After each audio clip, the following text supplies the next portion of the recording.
सभी भक्तों को शिव मंगलम।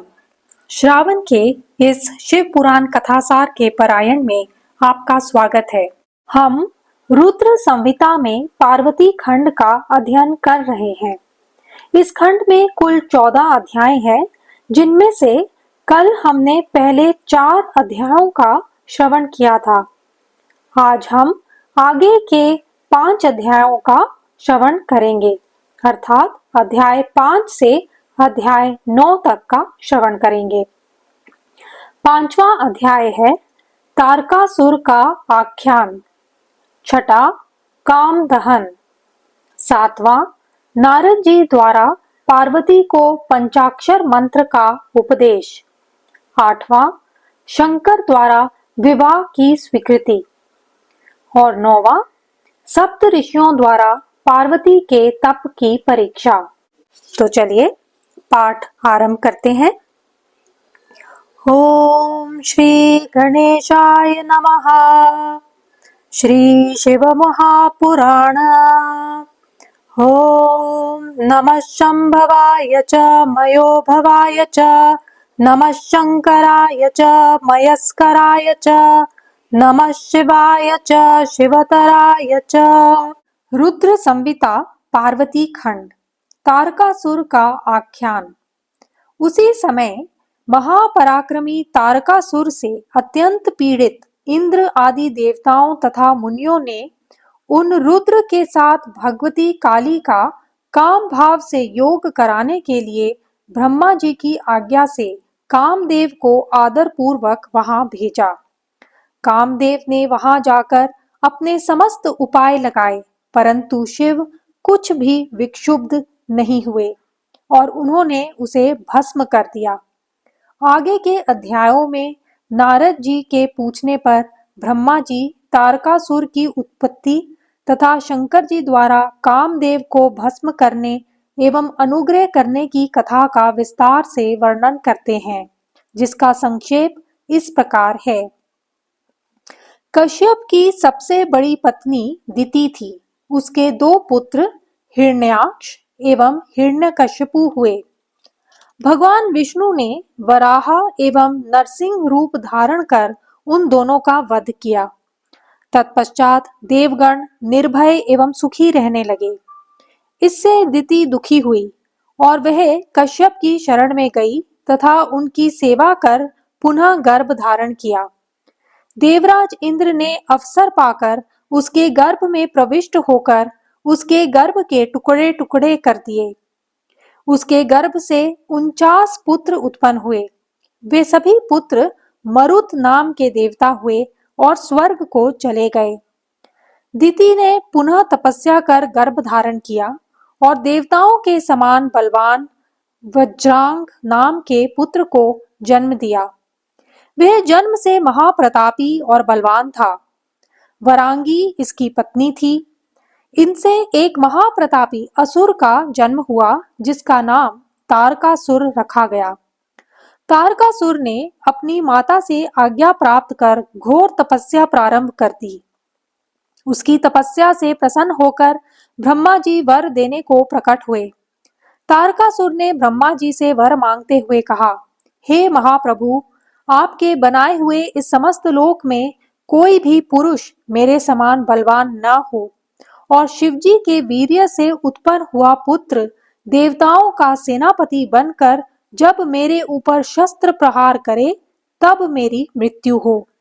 इसके अनंतर वह दुरात्मा असुर तीनों लोकों को अपने अधीन कर स्वयं इंद्र बन बैठा। उससे पीड़ित हुए समस्त इंद्र आदि देवगण अनाथ तथा अत्यंत व्याकुल होकर ब्रह्मा के पास गए। ब्रह्मा जी से प्रार्थना कर उन्हें अपना कष्ट सुनाया। ब्रह्मा जी ने कहा, हे देवताओं, मेरे वरदान से ही वह असुर इतना बलवान हुआ है।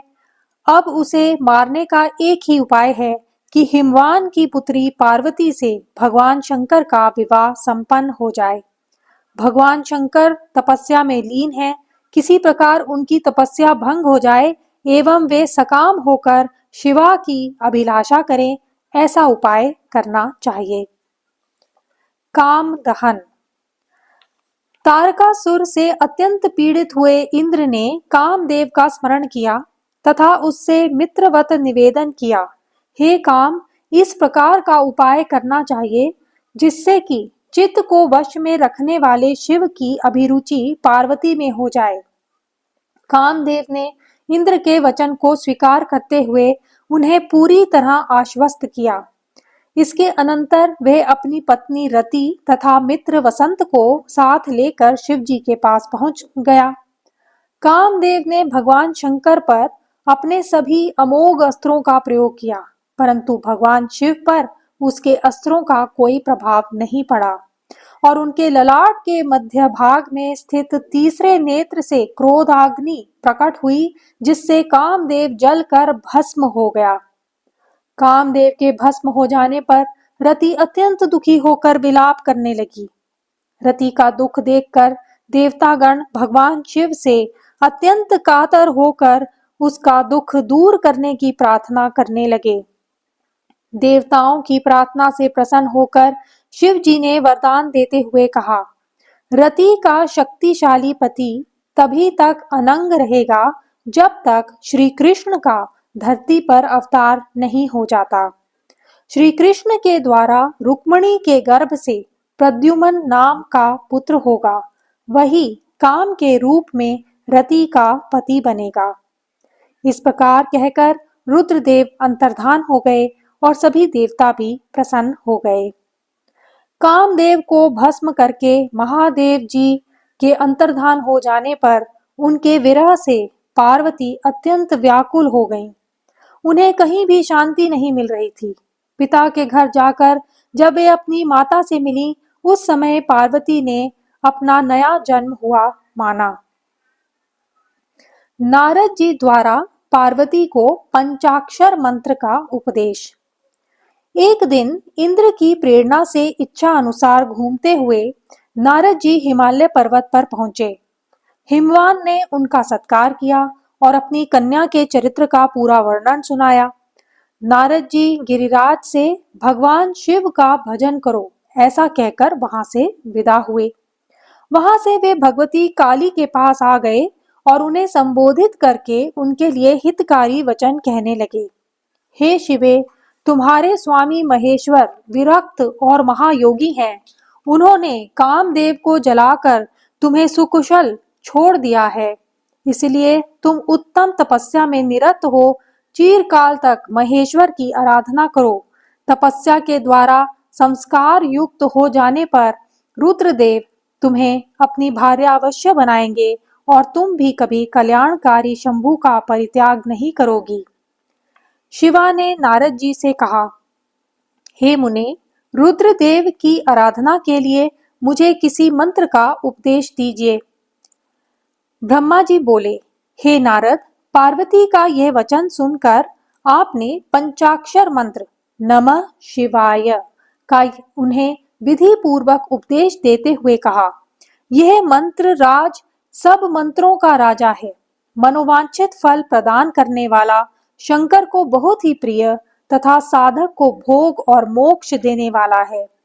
हे शिवे, नियमों में तत्पर रहकर उनके स्वरूप का चिंतन करती हुई तुम पंचाक्षर मंत्र का जप करो।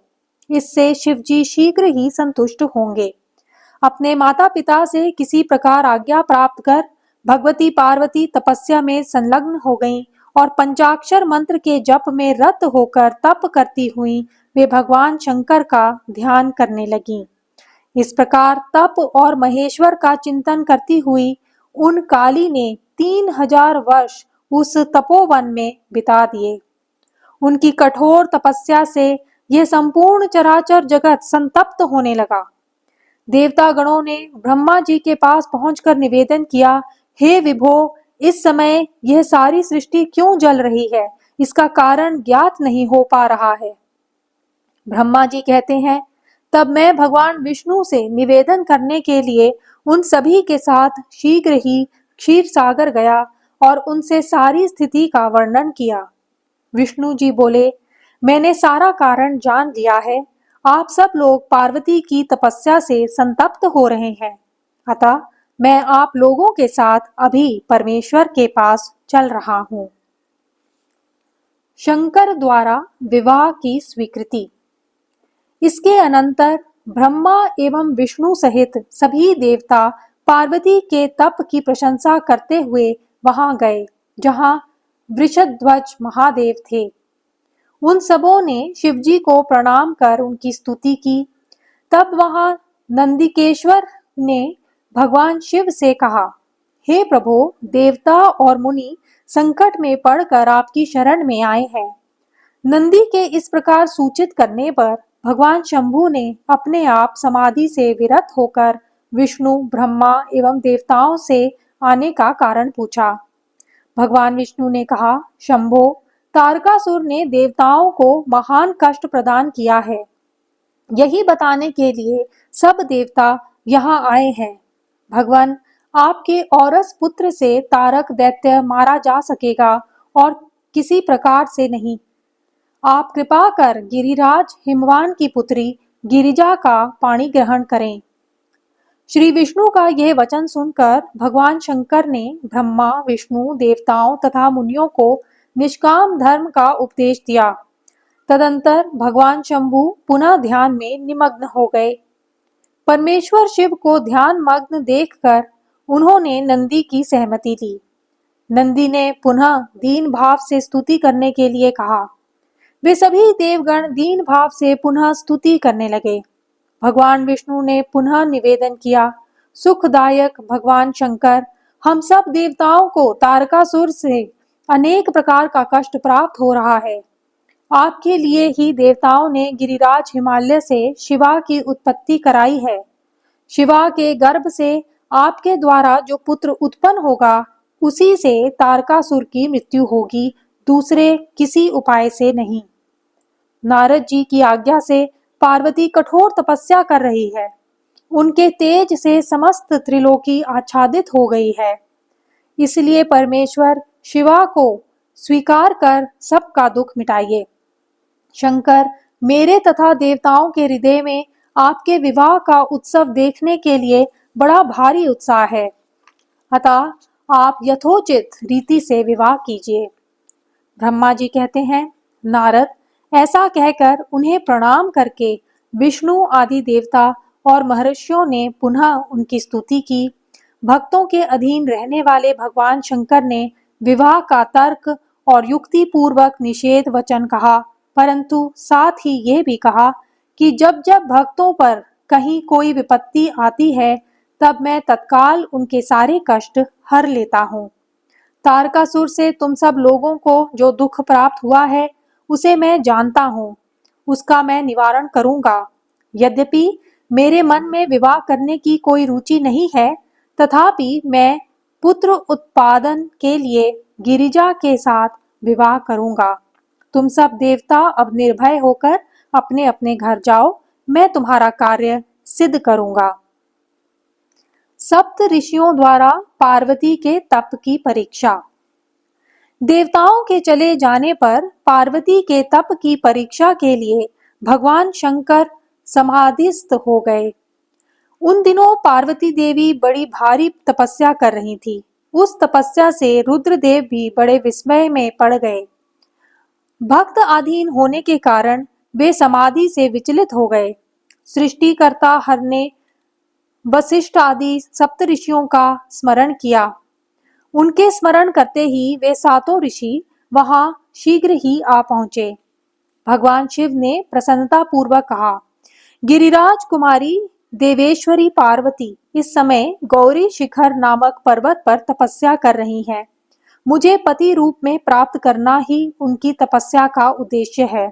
मुनीश्वरों, तुम लोग मेरी आज्ञा से वहां जाओ और उनकी दृढ़ता की परीक्षा करो। भगवान शंकर की ये आज्ञा पाकर वे सातों ऋषि तुरंत ही उस स्थान पर जा पहुंचे जहां पार्वती तपस्या कर रही थी। सप्त ऋषियों द्वारा तपस्या का कारण पूछने पर पार्वती ने संकोच पूर्वक बताया कि वे भगवान सदाशिव को पति रूप में चाहती हैं। नारद जी के आज्ञा अनुसार वे उन्हें प्राप्त करने के लिए कठोर तप कर रही हैं। नारद जी का नाम सुनकर वे सप्त ऋषि छल पूर्वक मिथ्या वचन कहने लगे। पहले उन्होंने नारद की निंदा की और कई प्रकार के उदाहरण देकर कहा कि नारद ने आज तक किसी का घर नहीं बसाया, वह तो घर फोड़ने वाला है। इसके अनंतर भगवान शिव के अमंगल वेश आदि का वर्णन करते हुए पार्वती को उनसे विरत करने का प्रयास किया और विष्णु की प्रशंसा करते हुए उनसे विवाह करने का प्रस्ताव रखा, परंतु पार्वती ने इसे स्वीकार नहीं किया। शिव की महिमा का वर्णन करते हुए वे बोली, शिव परब्रह्म एवं विकार रहित हैं। वे भक्तों के लिए ही शरीर धारण करते हैं। वे सदाशिव प्रभु निर्गुण, माया रहित एवं विराट हैं। हे ब्राह्मणों, यदि शंकर मेरे साथ विवाह नहीं करेंगे तो मैं सर्वदा अविवाहित रहूंगी। ये कहकर और उन मुनियों को प्रणाम करके वे पार्वती मौन हो गईं। तदंतर ऋषियों ने भी पार्वती का दृढ़ निश्चय जानकर उनकी जय जयकार की और उन्हें उत्तम आशीर्वाद प्रदान किया। इसके अनंतर वे ऋषिगण शिवलोक पहुंचकर भगवान सदाशिव को संपूर्ण वृतांत निवेदन कर अपने अपने लोक को चले गए। ओम नमो भगवते रुद्राय। ओम नमः शिवाय।